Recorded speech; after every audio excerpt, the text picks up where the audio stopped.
ازاي حضراتكم؟ النهارده يا جماعه جايب لكم مشكله ان الناس كلها بتقول الريسيفر بيقلب لوحده وبيعلي لوحده وبيخش على القوائم لوحده. لا، اكيد في حد عندك في العماره او في البرج عنده نفس الريموت دوت وعنده نفس الريسيفر ده.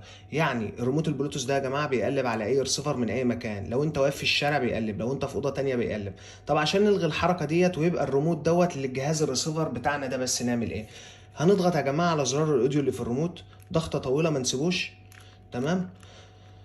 وبعد كده بعد ما نضغط على كلمة على زرار على الاوديو هنشيل الترانس خالص بتاع الباور زي ما انتم شايفين، ونفضل ضاغطين على زرار الاوديو زي ما انتم شايفين كده حضراتكم. ما نسيبوش، يعني ما نطفيش ونشغله ونوقف ونشغل والكلام دوت، لا.